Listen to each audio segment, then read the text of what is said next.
You're listening to Between the Fountains, a Kansas City Royals baseball podcast.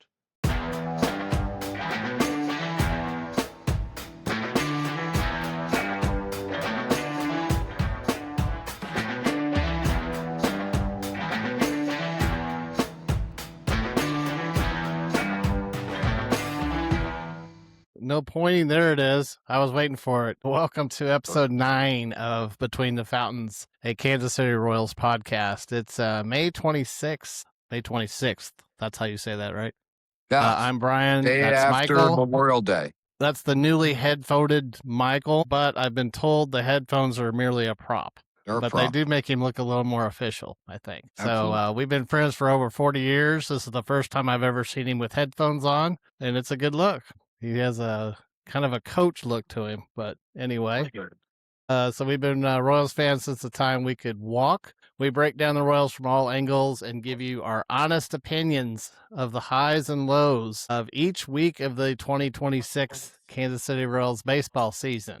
Currently, our Royals are still, well, we're not in last place anymore. Thank God to the Tigers. They took care of that for us. We are going into tonight's game 22-32. We are in 5th place, or I guess 4th place. The Tigers are in 5th. The Guardians apparently are running away with the division. They have a 3.5 game lead on the White Sox, who is in 2nd place. The Twins are 5 games out. We're 9. And the Tigers, for some reason, are 10 games out. So the Royals are playing as we're recording. Michael, would you like to give an update on how we're doing? Not good. Yankees 5, Royals 0. And who's pitching tonight for the Royals? Bailey faltering. I mean, just falter.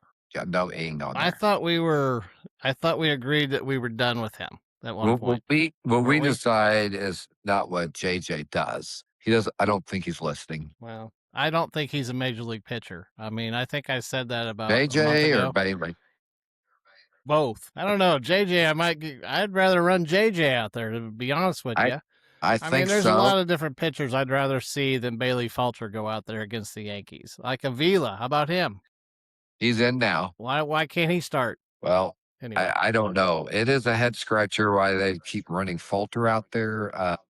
They just need to say, hey, that trade with Pittsburgh was a bust and release him or trade him for cash. We could probably get $50 out of him. A bag of baseballs, as they say, right? Bag of baseballs would be good. Bag of baseballs, bag of donuts, something. All right. Tonight on the show, we have 4 topics. These come from our home office. I just got them loaded here. Topic number 1 will be the game yesterday. If you were watching, the Royals were not successful. My phone exploded with some venom, we'll call it, from our host here, or our Royals expert, I should call him. Anyway, that'll be topic number 1. Topic number 2 is the pitching staff in general. Do we think Stephen Kolek is a real pitcher, unlike Bailey Falter? Number 3, with all the negatives going around, which there's plenty of them, I thought maybe we could list at least 3 positives. Each of us come up with 3 different things that are at least positive. And then the last would be, just after saying that, here we go. Is our season over already before Father's Day? We'll get into that. So if you're new to the show, our goal is to provide a unique forum for Royals fans to hear what we think, but we also want to hear what you think.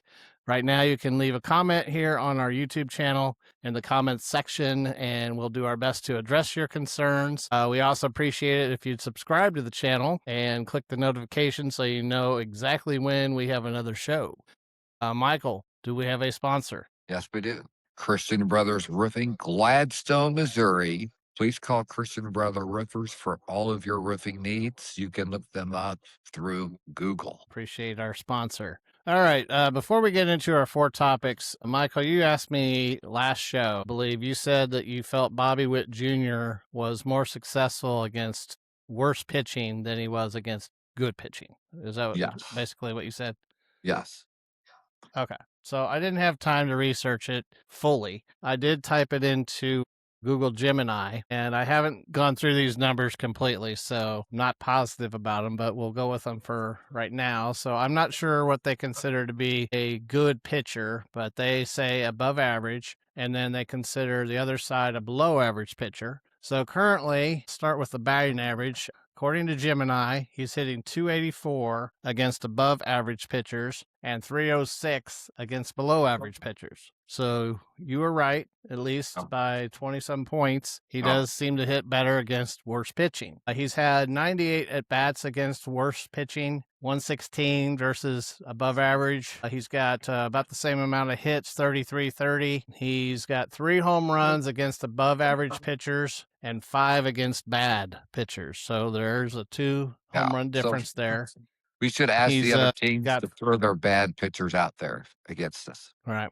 That'd be good. He's got 14 RBIs against bad pitching, 10 against good pitching. He's walked 11 times against good pitching, 12 against bad. Strikeouts 24 times against above average pitchers. I know that gets you every single time. I think I have a text every time Bobby Witt's struck out this year. I could probably pull him up on my phone, but I won't do it right now. But anyway, so I would say you're correct. He does seem to hit better against below average pitchers, which makes sense in a way.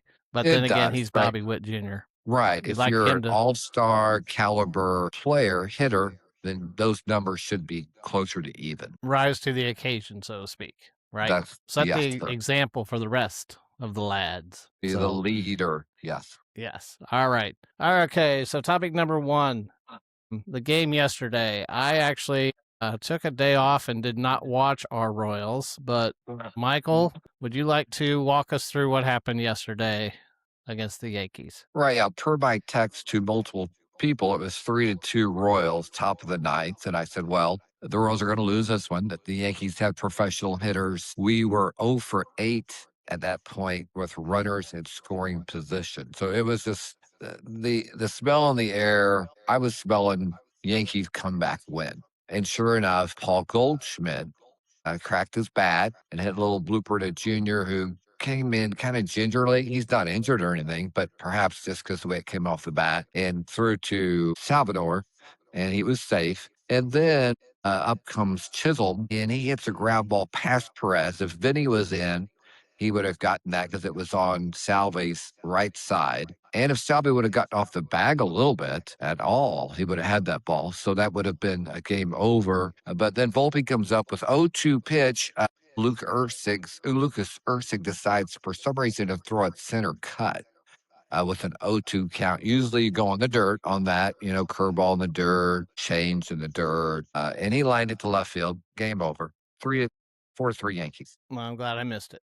Yes. I saw the highlights. It was a good inning to miss, for sure. It's something every game. It's what boils down to more often than not a fundamental play that costs us every single time. Like what you just mentioned, Salvi has the ball go past, his right side. So he's a right-handed player, if I he was holding right? Yeah, he was holding Goldsmith on the bag, but if you look at the replay, he just barely got off. Normally a first baseman will kind of, shuffle off the bag after the pitch, and he was just barely off. But, he's not a normal first baseman. That's not obviously his position. So he did hit a solo shot. We had Junior hit a solo shot. Salvi hit a solo shot. Keyword solo. We were still, again, 0 for 8 with runners in scoring position. 0 for 9 because in the 9th we did get, I think, Wayne Thomas on board. So at any rate, not a good game. 11th loss in a row to the Yankees. I saw that. No. For what that's worth. All right, so let's swerve into the pitching staff, and specifically Stephen Kolek. His numbers are impressive. He's had 4 starts. He's got a 1.91 ERA. Unfortunately, let's see here. Oh, excuse me. No, that was last year. He's got a 2.77 ERA, but he's 3-0 this year. Is Stephen Kolek a major league pitcher that we can count on for the rest of the season? Yeah, absolutely. Stephen's a major league pitcher. He'll be in the 4 slot most of his career.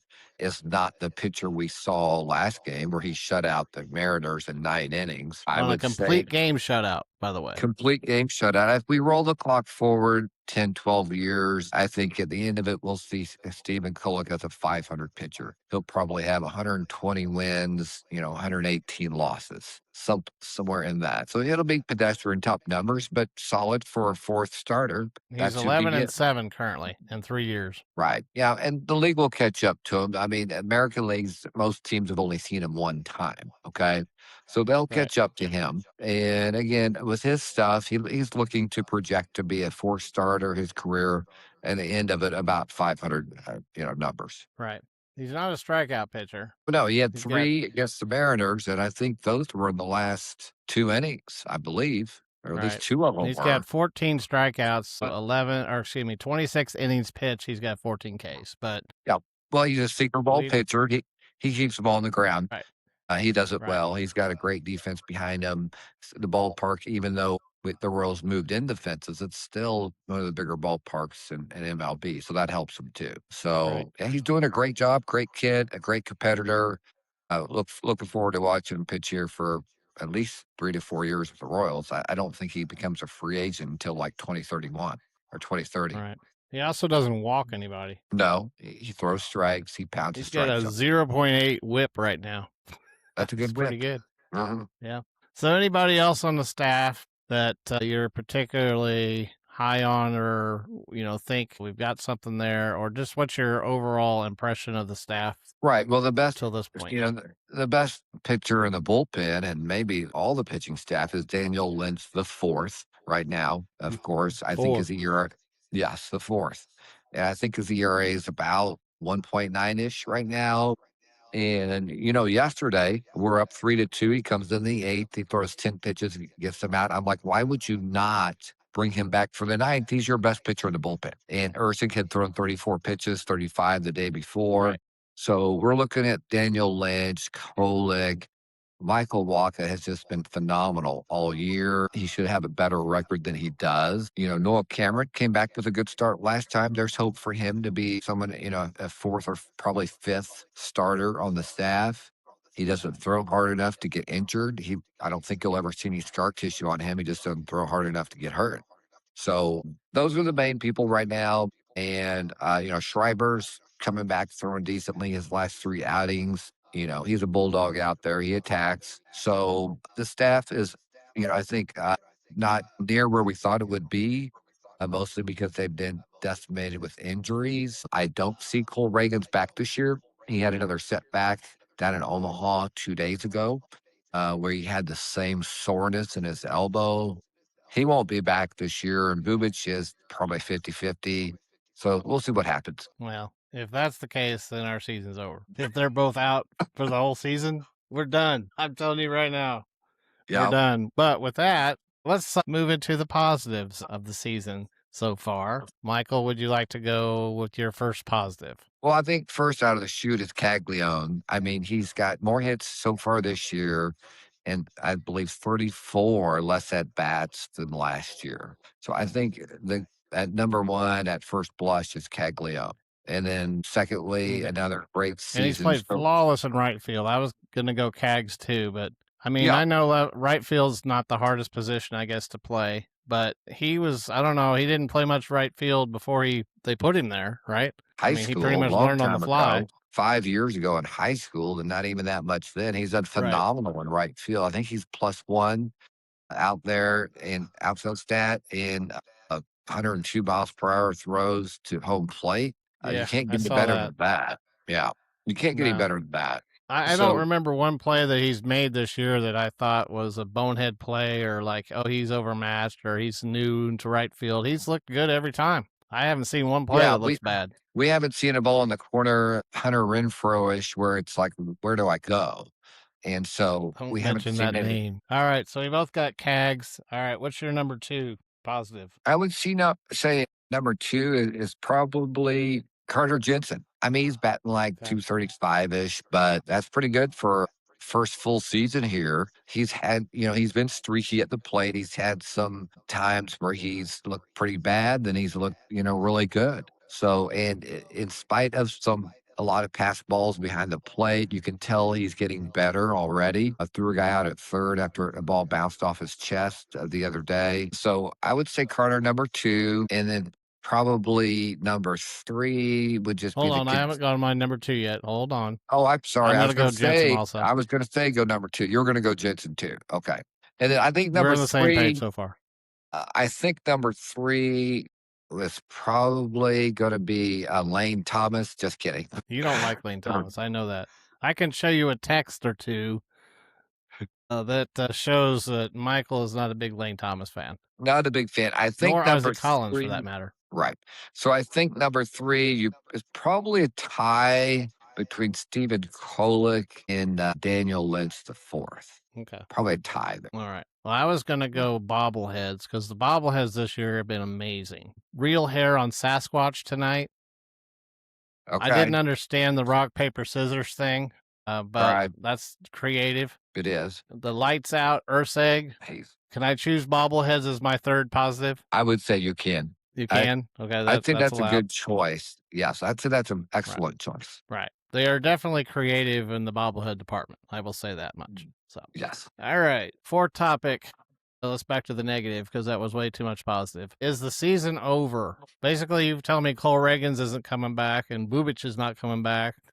Is our season over right now? Yeah, so our season was over at Memorial Day, so we kind of had a funeral there for the team. So let's look at the facts. Okay, we can just kind of throw that out there. We got to look at the facts. So we've had 2 major losing streaks, and we're not even 30% into the season. So that is hugely hard to overcome. According to Jeff Passan, Yahoo Sports, whatever. So we would have to play about 20 games over 500 baseball from here on out to qualify as a wild card. That's what, according to his statistics. So that's not going to happen. We know that.